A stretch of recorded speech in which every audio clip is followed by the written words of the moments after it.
Se ve, ¿verdad? Si no se ve, me van a avisar, si por ahí estoy hablando sin que se vea la diapo. Bueno, entonces en el sangrado operatorio es solamente a modo de ejemplo. ¿Qué nos puede pasar si no evaluamos bien la coagulación? O tal vez hemos evaluado bien la hemostasia, pero durante la cirugía ocurren sangrados exagerados o hay una pérdida de los factores de coagulación por el sangrado y todo se va a desequilibrar y vamos a sangrar más y más si no reponemos adecuadamente o si no incidimos en algún punto de la hemostasia primaria o secundaria para corregir el sangrado, ¿ya? Entonces, cuando evaluamos los riesgos preoperatorios, ayer ya hemos dicho un poco, ¿no es cierto? Tenemos que ver un poco los factores quirúrgicos. Esto habitualmente no lo charlamos pues tanto con el cirujano. En otros lugares ya se define para cierta cirugía cierta unidad de hemocomponentes que vamos a reservar, glóbulos rojos, plaquetas, plasma, dependiendo de la cirugía, y también que vamos a tener en la alacena, ¿no es cierto? Vamos a tener factor 8, factor 9, crioprecipitado, perdón, factor 7 recombinante, fibrinógeno. Bueno, hay lugares en los que cuentan un poco más que con plasma y con crioprecipitados, sino cuentan con hemoderivados, que son compuestos sacados del plasma, pero liofilizados, listos para utilizar. Acá creo que nuestra mayor arma, pues, son los hemocomponentes, ¿no? Plasma, glóbulos rojos y plaquetas. Bien. Entonces, en los factores quirúrgicos hay que ver qué profundidad va a tener la cirugía, qué naturaleza va a ser. Nosotros que vemos todos los días cáncer, si va a haber una restricción oncológica porque los tumores sangran demasiado, la sensibilidad del tejido, vascularidad, actividad fibrinolítica. Acuérdense, por ejemplo, el urotelio tiene mucha actividad fibrinolítica, ¿no es cierto? Es difícil que deje de sangrar, ¿no? Y a la vez también se hacen coágulos, ¿no? Posibilidad de lograr hemostasia por compresión, claro, si por ejemplo estamos actuando en el campo, nos ha venido un paciente con una herida terrible en la cabeza, pero podemos comprimir, ¿no? Tenemos una calota ahí contra la que podemos hacer presión, pero hay lugares en los que no puedo comprimir, entonces eso tiene que preocuparme más, ¿verdad? Posibilidad de que el procedimiento induzca defectos hemostáticos, obviamente, si el procedimiento tiene alto riesgo de sangrar demasiado, esto mismo va a activar va a consumir factores de coagulación y va a hacer que peor no se pueda formar un coágulo, ¿no? Tumores, malformaciones vasculares, imagínense operar un hemangioma, ¿no? O sea, seguro que va a sangrar, entonces hay que tener ciertos recaudos quirúrgicos, ¿verdad? Y en lo que nosotros podemos ver humildemente desde el consultorio en el preoperatorio, seguramente serán factores del huésped, ¿no? Identificar sobre todo enfermedades congénitas, adquiridas de base, o sea, ya saber de entrada que el paciente va a sangrar, una hepatopatía, un tumor hepático, una cirrosis. Tengo que advertir al cirujano que ese paciente tiene mayor riesgo de sangrado. Y obviamente mi objetivo en el preoperatorio es descubrir si no tiene drogas que afecten la hemostasia, ¿no es cierto? Ya hemos hablado de los antiagregantes para la hemostasia primaria o anticoagulantes en la hemostasia secundaria. Bien, en la historia clínica, perdón chicos, historia detallada de sangrados. Sangró de chico, sangró en el primer parto, sangró con la muela, entonces hay que ver si nos vamos a preocupar o no por esta situación. Cirugías previas. Si nunca tuvo una cirugía previa, hay que tener mucho más ojo porque ese paciente va a tener un primer reto quirúrgico, entonces tenemos que estar atentos a lo que va a pasar en quirófano, ¿no? Extracciones dentales previas, traumas, partos, todo eso, ¿no? Ay, sí, ¿sabe qué, doctora? En mis 3 partos me han transfundido sangre. Entonces, no, eso no es normal, ¿verdad? Algo ha pasado que le han tenido que transfundir. Enfermedades hepáticas, enfermedades inmunológicas pueden generar mayor trastorno hemostático, ¿no es cierto? Buscar estigmas de sangrado. Obviamente, si el paciente viene con petequias en el preoperatorio, obviamente que le voy a pedir una hemostasia primaria y las plaquetas pueden salir bajas.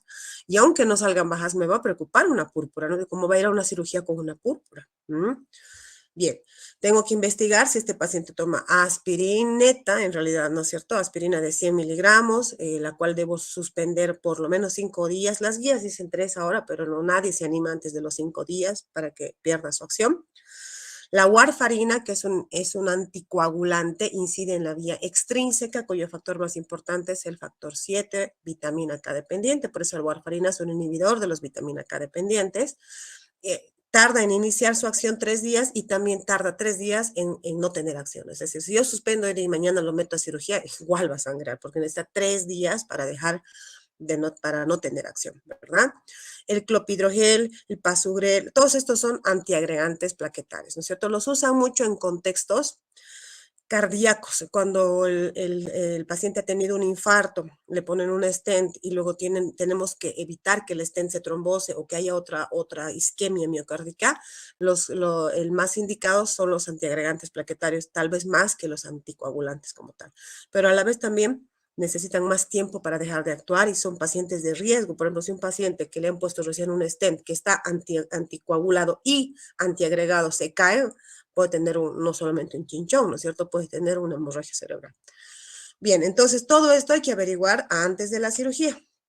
También, otra vez, bueno, esto a modo de repaso nada más, saber cómo funciona la hemostasia, ¿no es cierto? Hemostasia primaria, cuya artista más importante es la plaqueta, se ayuda de la exposición del subendotelio para llamar a las plaquetas, también ahí juega un poco el rol el factor de von Willebrand, todo se basa en que el endotelio se daña, el endotelio es la capa que evita que haya un trombo, pero se expone el subendotelio y empieza a llamar para que haya un trombo porque hay un sangrado, ¿verdad?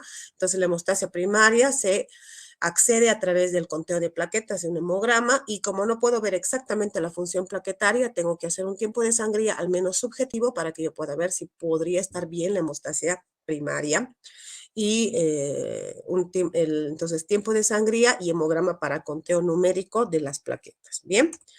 Ahora, la hemostasia secundaria tiene, pues, para estudiarle, para tener más idea, tenemos que dividirla en dos vías, ¿no es cierto? Una vía intrínseca y una vía extrínseca. Nunca repitan como loros todos, siempre tienen que saber qué es lo que está pasando ahí. Que lo único que quiere decir es que son dos formas de poder activar más un coágulo y hacerlo más fuerte y duro, ¿no es cierto? Y eso nos ayuda también a ordenar un poco la hemostasia y sabemos que en la vía extrínseca participa el factor 7 sobre todo, que es un vitamina K dependiente que puedo medirlo a través del laboratorio que se llama tiempo de protrombina. Y en la vía intrínseca actúan sobre todo el factor 8 y el 9, lo puedo medir a través del APTT o KPTT también se llama. Ambas vías fortalecen el 10 en 10 activado. Ustedes tienen que saber que es aquí, en el 10 activado, donde inciden los nuevos anticoagulantes orales. Los nuevos anticoagulantes, la warfarina bien arriba, ¿no ven? En la vía extrínseca. La heparina ya no la han conocido ustedes, por ella no la van a conocer. La heparina común, sódica, actuaba aquí arriba en la vía intrínseca. Por eso para medir la heparina sódica común que se ponía en la vena, que ya ustedes ya no están de esa era, medíamos el APTT, ¿no? Pero ahora los nuevos anticoagulantes orales inciden bien abajo en el 10 y lamentablemente lo que tienen de potentes, de buenos, tienen de malo en que no se los puede medir. Ahora no podemos darnos cuenta cuánto están actuando los nuevos anticoagulantes orales, apixaban, rivaroxaban e incluso la enoxaparina. La enoxaparina también actúa bien abajo en el 10, ¿no es cierto? Sí me puedo ayudar con una medición final de fibrinógeno. El fibrinógeno es el producto final de la vía intrínseca y la vía extrínseca, ¿no es cierto? Entonces, si yo mido un TP, una PTT y un fibrinógeno, probablemente tengo una idea más exacta de cómo está la hemostasia secundaria. Bien. Hay pacientes que son, o cirugías que son de alto riesgo, ¿no es cierto? Cirugías que involucran órganos vitales, disecciones profundas, que yo estime que va a sangrar mucho. Por ejemplo, una cirugía traumatológica, ¿no? El traumatólogo me dice, uy, esto va a sangrar. Una cirugía oncológica, entonces tengo que prever más cosas con eso. Obviamente tengo que llevar al paciente a niveles óptimos, TP y APTT normales, ¿no es cierto? Si es un hemofílico, prever factores de coagulación 8 y 9 para estar atento y llevarlo lo más normal posible a una cirugía.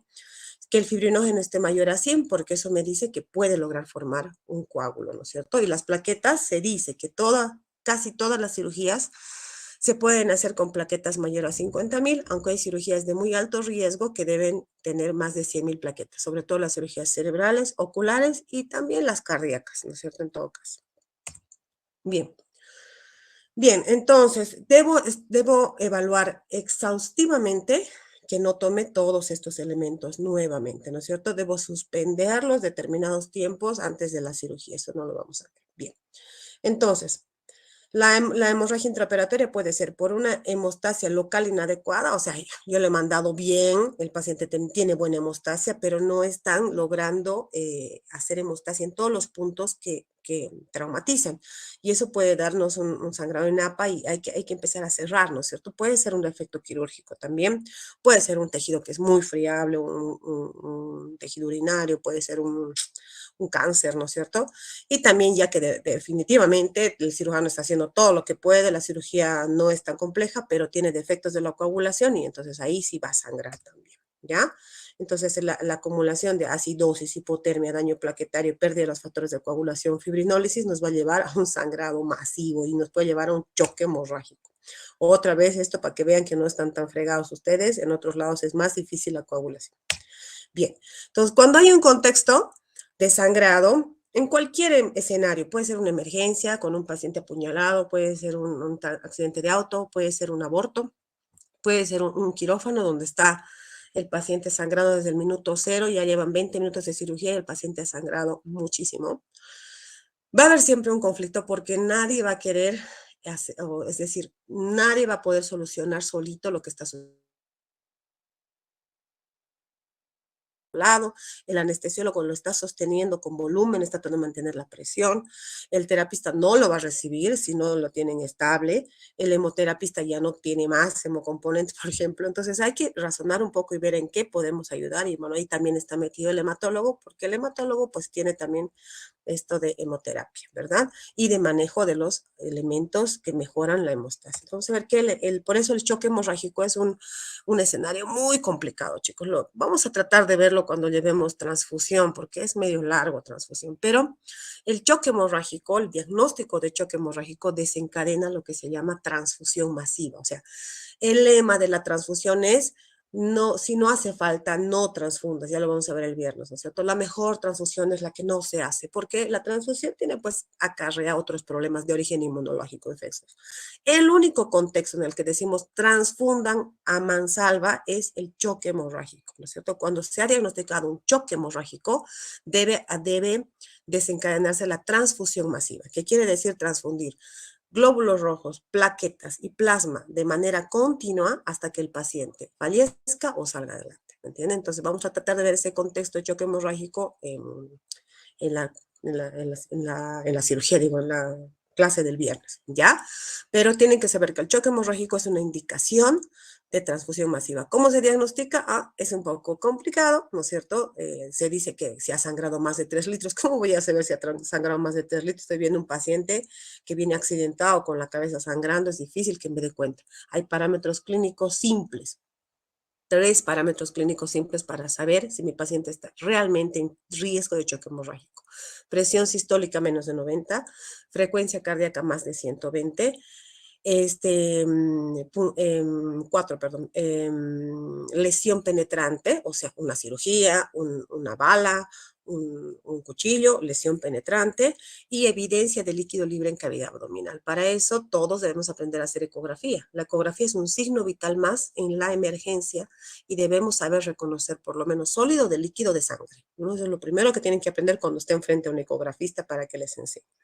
Bueno, dice que si tiene estas 4 cosas, está en choque hemorrágico. Entonces tengo que desencadenar transfusión masiva. Y eso es un protocolo tan complicado como desencadenar un protocolo de paro cardíaco. Hay que ensayarlo en los hospitales. Bien, no vamos a profundizar en eso. ¿Qué elementos tengo para mejorar la hemostasia cuando estoy en un contexto de sangrado? Tengo muchas cosas, por suerte, ¿ya? Pero a veces ninguna funciona. Tengo desde hormonas, por ejemplo, tengo esta que se llama desmopresina, es una hormona antidiurética potente. Pero, ¿qué hace la desmopresina respecto a la hemostasia? Mejora o impulsa la secreción de factor de von Willebrand. ¿Dónde actúa el factor de von Willebrand? En la hemostasia primaria al inicio, ¿no es cierto? Entonces me ayuda a iniciar la agregación plaquetaria. Puedo utilizarla, ¿no es cierto? Dependiendo qué tipo de paciente. Bueno, normalmente cuando estamos en choque, cuando estamos cerca del choque hemorrágico, bueno, todo lo que hay se utiliza, ¿no es cierto? Podemos usar antifibrinolíticos, quiere decir el cuerpo ya ha logrado hacer un coágulo, normalmente lo va a limpiar, ¿se acuerdan? Es parte de la fisiología. Bueno, no dejo que lo limpie, entonces yo hago que no se lise la fibrina. Entonces utilizo estas cosas, ¿no es cierto? Ácido tranexámico, proteinina, bueno, todo eso en las UTIs, en las emergencias, en las cirugías cardíacas lo usamos con relativa frecuencia. Los reyes de la hemostasia, de mejorar la hemostasia, que son los hemocomponentes, ¿no es cierto? ¿Qué hemocomponentes nos interesan? Los glóbulos rojos, bueno, va a tener anemia, pero eso no es lo más importante.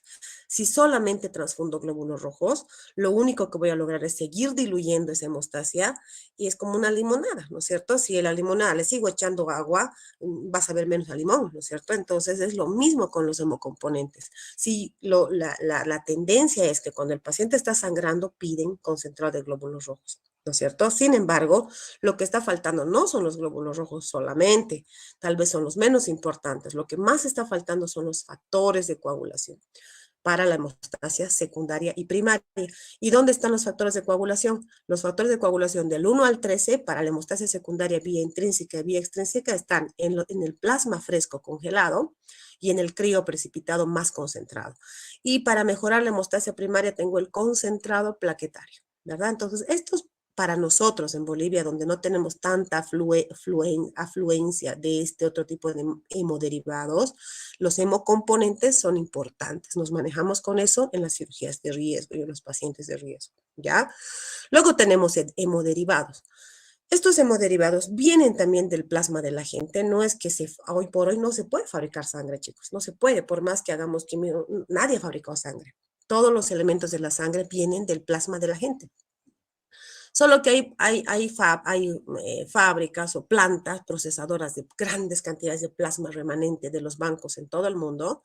En Bolivia la más cercana es la de Córdoba, enorme, en la Universidad Nacional de Córdoba, donde todo el plasma remanente de los bancos de sangre se lo procesa como en grandes tambores, como en las cervecerías, les podría decir, y se obtienen elementos finos, directos, no todo el plasma, sino se puede sacar factor 7, factor 8, complejo protrombínico, ¿se acuerdan? 5, 7, factor 9, factor 8, todo lo que tenga de una manera muy fina, muy purificada, liofilizada y potente, ¿no es cierto? Entonces lo puedo utilizar cuando la hemostasia secundaria está mal, ¿ya? Nuevamente recordarles que no es pues como el libro nos dice tan ordenadito, primero la primaria, luego la secundaria, primero la vía intrínseca, no es así. Entonces, eso nos hemos dado cuenta, pues, ¿cómo nos hemos dado cuenta? De una manera bien obvia. Estos laboratorios que miden la hemostasia secundaria, sobre todo TP, que mide la vía extrínseca, y APTT, que mide la vía intrínseca, sirven en contextos estables. Cuando estamos en quirófano, primero, que demoran. No es que los pido ahorita y están ahorita, no. Los pido ahorita y cuando me los entregan ya no es la misma condición del paciente, ya ha sangrado más, ya se está muriendo. Entonces no sirven en un contexto de urgencia, no debemos utilizarlos, no debemos guiarnos. Por otro lado, dice que son tan operador dependientes que pueden fallar. Por otro lado, tardan en dar un resultado, o sea, me refiero a que in vivo está pasando algo y no lo puedo expresar ex vivo, in vitro. ¿No es cierto? Entonces, el TP y el APTT no funcionan en situaciones de emergencia y ahí es que nos hemos dado cuenta que no había sido pues así ordenadita la hemostasia. Entonces, está el nuevo modelo de activación de la coagulación que implica una fase de inicio, amplificación y propagación, donde todos los factores de coagulación convergen en diferentes etapas y hacen un todo, ¿no es cierto? No es tan ordenado como parece. Entonces, basado en este nuevo concepto de la hemostasia, es que se ha tratado de crear nuevos laboratorios que nos puedan servir más, que nos puedan identificar más rápidamente lo que está pasando. Entonces, el TTP y el APTT no es que sean malos, son buenos, pero en contextos estables. No reproducen la coagulación en vivo, o sea, no siempre reproducen lo que está pasando en el cuerpo. Hay falsos valores elevados de fibrinógeno por hemodilución. ¿Qué más? Los tiempos de respuesta, o sea, de que me hablen y me digan, su TP es tanto, su APTT es tanto, son inaceptables en la etapa de emergencia, ¿no es cierto? Demoran casi 30 minutos, no detecta la fibrinólisis, no refleja los efectos de lo que le estoy dando. Digamos, ya le estoy dando fibrinógeno, ahora, ¿cuánto da la APTT? No puedo hacer ese análisis porque demora tanto y no refleja realmente lo que está pasando, que realmente el TP y el APTT en un contexto de emergencia no sirven. Por eso acuérdense, cuando están en quirófano y están zapateando porque un paciente está sangrado y le están pidiendo TP-APTT, no sirve para tomar decisiones. O hay que adelantarse a las decisiones conociendo la fisiopatología, o si estamos en un hospital de otro calibre, tendríamos este aparato que nos explica mejor lo que puede estar pasando en ese momento, ¿no es cierto? Que es la tromboelastografía. Esta es una herramienta nueva de diagnóstico. Ustedes pueden creer que en Bolivia no tenemos ni una todavía. Esto se usa en contextos de cirugías grandes, por ejemplo, cirugías ortopédicas, cirugías cardíacas, donde trasplantes hepáticos, ¿no es cierto? Donde sabemos que va a haber un sangre importante. Entonces, no tenemos todavía ni una embolia. Lo que hacemos nosotros es adelantarnos a los hechos, saber que si está sangrando, después va a sangrar más y hay que reponer los elementos de la hemostasia. Pero bueno, en situaciones ideales tendríamos esto que ustedes tienen que conocer que existe, que es la tromboelastografía, que es este aparatito. Miren, un aparatito muy simplecito que puede estar en una terapia, puede estar en una emergencia, puede estar en quirófano, puede estar en hemoterapia, puede estar en un laboratorio, lo puede analizar un bioquímico, un médico también, ¿no es cierto? Está diseñado de una manera tan sencilla que lo puede analizar hasta los médicos que somos malísimos para los estudios, ¿no ven? Entonces, ¿en qué se basa este tromboelastógrafo? Es bien bonito. Miren, nosotros colectamos la muestra del paciente en el momento del caos, ¿no es cierto? En estos tubos que siempre acuérdense para coagulación, tubo con citrato celeste y se deposita dentro de la máquina en este reservorio que tiene un rotor que va dando vueltas y nos va diciendo más o menos en qué momento se produce el coágulo y diagrama el coágulo. Dice, este coágulo es débil, este coágulo es fuerte, a este coágulo le falta esto, le falta lo otro. De una manera bien gráfica. Miren, la gráfica normal de un buen coágulo, de una buena hemostasia, debería ser esta, ¿no es cierto? Tiene varios periodos. Vamos a ver de aquí. Bueno, vamos a ver acá por qué decimos que se basa en la nueva concepción. Porque esta gráfica de un coágulo bien hecho habla de un periodo de iniciación, habla de un periodo de amplificación, de propagación y de lisis. ¿Se acuerdan de la nueva concepción de la coagulación? Bueno, parece que es así como suceden las cosas en vivo, ¿ya? Ahí tiene su rotor, su torsión y empieza a generar esta gráfica, ¿no es cierto? Un inicio, cuando empieza el coágulo, cuando se hace el máximo del coágulo, cuando empieza la fibrinólisis, ¿no es cierto? Tiene sus tiempos de reacción y sus curvas de reacción. Bien, por ejemplo, dice que en la primera etapa esta pequeña rayita que se genera acá tiene que ver con los factores de coagulación. Por ende, si esta gráfica me sale cortita, seguramente lo que necesita son factores de coagulación. ¿A dónde voy a acudir? No voy a acudir a las plaquetas, ¿no ve? Eso es hemostasia primaria. Si hablo de factores de coagulación, proteínas, hablo de hemostasia secundaria. Sé que son del 1 al 13 y sé que están en el plasma. Entonces, le transfundiré plasma fresco congelado o finalmente crioprecipitado, que es un concentrado del plasma, porque me está diciendo que lo que le falta son factores de coagulación, ¿verdad? Si estoy en Alemania, probablemente tenga liofilizado, factor 8, factor 7, factor protrombínico, pero es lo mismo. Estoy hablando de que debo mejorar la hemostasia secundaria, porque la gráfica me lo está diciendo. Si voy más al inicio de la curva, dice que si esta parte es la que está alterada en su forma, lo que debo agregar es fibrinógeno. Entonces me voy directo al frasco liofilizado de fibrinógeno y si no estoy en un país de esos, utilizo crioprecipitado que tiene gran cantidad de fibrinógeno. ¿Ya? Si voy más allá, en la máxima amplitud, las que logran esto son las plaquetas. Qué diferente a la concepción primaria que teníamos, ¿no? Las plaquetas dice que están en la máxima amplitud del coágulo. Entonces, si esta gráfica es la que me sale mal, bueno, entonces, o esta parte de la gráfica, utilizaré concentrado plaquetario, ¿no ve? No usaré factores de coagulación, usaré concentrado plaquetario para mejorar la hemostasia primaria. Si está mal la última parte de la curva, quiere decir que está mal la fibrinólisis, entonces utilizaré antifibrinolíticos, ¿me entienden? Entonces, esto ha mejorado bastante nuestro interactuar con los pacientes en pacientes con choque hemorrágico o con ritos de sangrado dentro de un quirófano o dentro de una emergencia o dentro de una UTI, donde podemos orientarnos un poco más. Miren, ahí están las diferentes gráficas que nos pueden dar y cómo lo podemos resolver realmente bien para soncitos, ¿no ve? Que somos nosotros los médicos que nunca podemos entender valores de laboratorio. Sin embargo, lamentablemente, ni aún en países desarrollados está al alcance de todos. Todos seguimos basándonos en aprender adecuadamente la fisiopatología. O sea, lo más importante es aprender lo normal para darnos cuenta de lo anormal.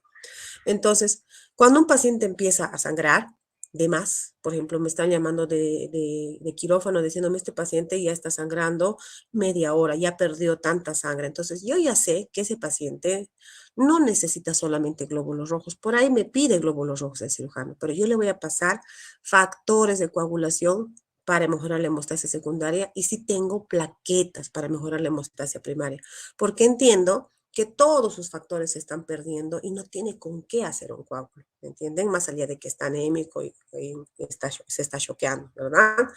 Entonces, tengo que acelerar, apresurarme. No voy a pedir, pídanle un TP, una PTT. Para cuando esté el resultado ya no me va a servir. ¿Me entienden?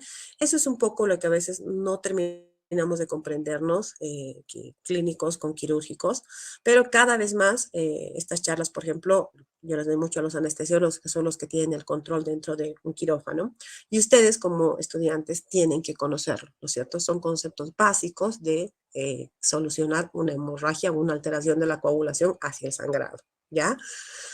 Bien, entonces, esta clase, he corrido mucho, ¿no?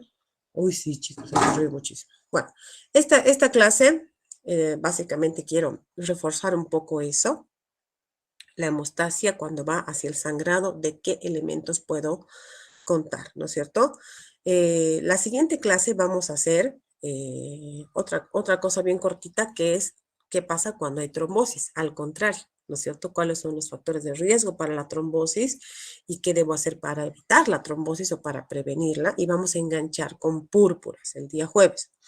Púrpuras, o tal vez primero púrpuras y luego trombosis, porque las púrpuras son las alteraciones de la hemostasia primaria, ¿ya? Que tienen que ver con la plaquetopenia o con un componente vascular. Bueno, pero ambas cosas son importantes, tanto la trombosis como las púrpuras. Vamos a hacer eso el día jueves. Estas dos últimas clases que van a venir jueves y viernes van a ser un poco pesaditas. Ya vamos a hacer el jueves todo eso.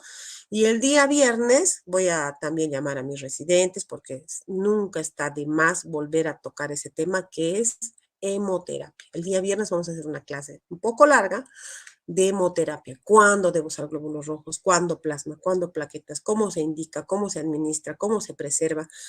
Todo eso vamos a hacer el viernes, que eso es algo fundamental. Más allá del examen y que lo que sea, no pueden ir a un internado sin conocer cuáles son los conceptos básicos de la terapia transfusional, ¿ya? Bueno, y creo que con eso ya vamos a tratar de terminar todo el temario de hematología, que es amplio, pero yo en la última clase o tal vez mañana les voy a aclarar exactamente qué temas van a entrar al examen y son todos del libro del que hemos hablado desde el principio de Jesús San Miguel. ¿Ya? Muy bien, creo que por hoy los voy a dejar tranquilos porque a mí también me están matando aquí en mi casa. Pero primero somos médicos y primero somos estudiantes, ¿no? Entonces, a ver ahí. Bueno, ¿alguna pregunta que tengan que hacer respecto a este tema cortito?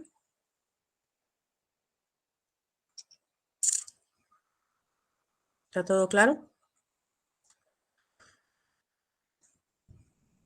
Bueno, entonces nos vamos a ver el día de mañana, no, el día jueves a las 7 de la tarde y hacemos trombosis y hacemos púrpuras, ¿ya?